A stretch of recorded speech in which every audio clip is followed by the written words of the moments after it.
Durante el siglo XIV, en Europa, tuvo lugar uno de los acontecimientos más catastróficos de la historia, la mortífera peste negra. Una terrible pandemia que resultó de la transmisión de esta plaga a través de las pulgas de las ratas contaminadas. Habría surgido en Asia Central. Algunos historiadores afirman que surgió específicamente en China y luego se trasladó a las ciudades de Oriente por tierra y mar. Llamada peste bubónica en la actualidad, la peste negra se extendió por toda Europa, según fuentes históricas.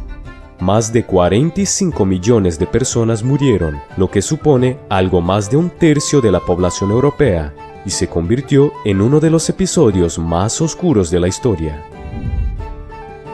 El pico de la pandemia se produjo entre los años 1346 y 1361. Aunque no fue la única vez que este brote afectó a Europa. Esta terrible epidemia no discriminaba a nadie, pero los que trabajaban en el comercio estaban más expuestos debido a su trabajo y en consecuencia tenían más posibilidades de contraer la enfermedad. No importaba el estatus social, cualquiera podía ser infectado y terminar sus últimos días de la manera más aterradora. Alfonso X, rey de Castilla, por ejemplo, fue una de las víctimas, por lo que nadie sabía con certeza en qué ciudad estaba la peste negra. La única certeza era que existía y estaba allí, buscando otra víctima. Cuando una ciudad tenía muchas víctimas, por supuesto que pocos querían quedarse en ella, pero estaban los médicos de la peste negra que intentaban atender a los enfermos de la peste. Solían ir por estas ciudades cuidando de los ciudadanos ricos y pobres, y eran las ciudades las que pagaban sus salarios. Sin tener formación ni estudios en medicina, estos médicos de la peste negra eran médicos de segunda categoría. Algunos eran jóvenes que buscaban avanzar en su carrera. Estos médicos eran completamente diferentes a los médicos de la época. Se les conocía como médicos municipales o comunitarios de la peste. Aún así, era posible que en el mismo pueblo o ciudad trabajaran ambos médicos. En lugares como Francia y los Países Bajos, no era necesario formarse como médico, por lo que cualquiera que lo deseara podía cambiar de oficio para dedicarse a la medicina. Se les consideraba importantes, recibían privilegios especiales por su trabajo. Por ejemplo, se les permitía realizar autopsias, algo que en la época medieval no estaba bien visto. Muchos médicos fueron secuestrados y como se les consideraba valiosos y respetados, su rescate no era nada barato. En 1348, en Venecia, de 18 médicos solo quedaba uno. Algunos murieron, otros desaparecieron y algunos decidieron huir. En resumen, con esta escasez de profesionales, el trabajo médico era bien valorado. En su rutina diaria, estos médicos debían prepararse vistiendo un traje especial que, durante muchos años, fue la característica más llamativa de estos terroríficos personajes. Según las pinturas de la época, los médicos de la peste negra llevaban una gran variedad de ropa. Las primeras imágenes de estas prendas se vieron en París, Francia. Su invención se atribuye al médico francés Charles Delorme en 1619 y luego su uso se extendió por toda Europa. El traje consistía en una túnica de tela gruesa envuelta en una máscara con agujeros y lentes de cristal y una especie de nariz cónica que recordaba la forma del pico de un pájaro. Esta forma de pico debía tener espacio suficiente para rellenar con sustancias aromáticas como hojas de menta, mirra, pétalos de rosa, clavo de olor y entre otras. Debido a la creencia de que las enfermedades se propagaban a través del hedor de las personas muertas o enfermas, este tipo de pico, que también estaba relleno de paja, servía de filtro para purificar el aire. Además, el médico siempre utilizaba un palo o una vara que servía para examinar a los pacientes sin tocarlos. También se utilizaba como herramienta para arrepentirse de los pecados, ya que creían que las heridas de la peste negra eran un castigo divino. Muchos pedían ser azotados como penitencia y, por supuesto, también creían que les servía para curarse. Para muchos, estas prendas generaban pánico, ya que creían que eran un signo de enfermedad y muerte.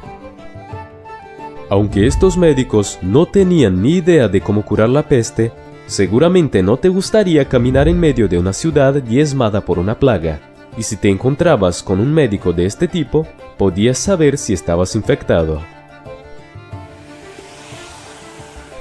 Los síntomas suelen ser lesiones en la piel, una especie de llagas de coloración negra azulada, así como fiebre, entre otros síntomas. Por supuesto, algunos médicos se aprovecharon de su posición, sacando provecho de algunas familias que estaban dispuestas a pagar para recuperar la salud de su ser querido. Algunos vendían una supuesta cura a un precio muy elevado. Utilizaban la técnica de la sangría o extraños remedios. Por ejemplo, el uso de ranas o sanguijuelas como forma de reequilibrar los humores del paciente. Estos personajes no podían entrar en contacto con el público en general por la posibilidad de infectar a otras personas, por lo que estaban sometidos a cuarentena. Muchos de ellos se contaminaron a través de sus pacientes y acabaron muriendo. La mayoría de las veces, estos médicos eran confinados durante un periodo de 40 días, un panorama bastante deprimente. A propósito de esto surgió, a raíz del primer brote de la peste negra, el término cuarentena en Marsella, una ciudad italiana. La cuarentena comenzó con las medidas adoptadas por las autoridades locales, un programa de aislamiento que determinaba que cualquier barco que llegara a puerto con un enfermo o una persona sospechosa de tener algún tipo de enfermedad, debía permanecer 30 días en el barco antes de desembarcar. Los venecianos, en cambio, aumentaron este tiempo a 40 días, periodo en el que se mantenía al sospechoso de la enfermedad en observación para comprobar si había algún síntoma de infección. El trabajo de los médicos de la peste negra no consistía únicamente en curar a los enfermos. Algunos trabajaban como funcionarios, y entre sus tareas estaba la de registrar a los difuntos de la peste, y se les invitaba a testificar y a presenciar la firma de testamentos. También se les permitía realizar autopsias para determinar la causa de la muerte, además de aconsejar a sus pacientes sobre su comportamiento antes de morir. Ante la falta de médicos cualificados, estos médicos de la peste eran bien pagados. Por ejemplo, en la ciudad de Orvieto, en 1348, Matteo Fuangelo fue contratado por una cantidad equivalente a 4 veces lo que ganaba un médico. Estos médicos también cobraban privadamente por tratamientos especiales para sus pacientes, como ya hemos hablado aquí. Cada pueblo o ciudad establecía sus propios contratos buscando a los mejores acuerdos económicos, aunque pagaban lo que estos médicos pedían, ya que pocos querían hacer un trabajo tan peligroso. Uno de los médicos muy populares en la época de la peste negra fue Nostradamus, también muy conocido por sus profecías. Dio orientaciones sobre medicina preventiva contra la peste y algunas de sus recomendaciones fueron eliminar los cuerpos de los infectados, tomar aire fresco, beber agua limpia y beber jugo con rosa mosqueta. Otro conocido médico de la época fue Giovanni de Ventura, que ejerció como médico de la peste en la ciudad de Pavia, Italia, en 1479. Mientras que en España, Francia e Italia, el médico irlandés Niall O'Glacain se ganó el respeto por su valentía a la hora de atender a los enfermos. Por supuesto, el número de médicos y la ayuda en general no parecían ser suficientes, como muestran algunas de las descripciones del escritor Giovanni Boccaccio. Fue testigo de la peste y la describió así: ni el consejo de los médicos ni la virtud de la medicina, ninguno parecía ayudar o beneficiar a la curación de esta enfermedad. De hecho, solo unos pocos se recuperaron, pero casi todos morían en 3 días. Entonces, ¿estarías dispuesto a ser un médico de la peste negra en la Edad Media? Déjalo en los comentarios. Y no te vayas de este video sin dejar tu super like y suscribirte, ayuda mucho al canal. Un gran abrazo y nos vemos en el próximo video. ¡Hasta pronto!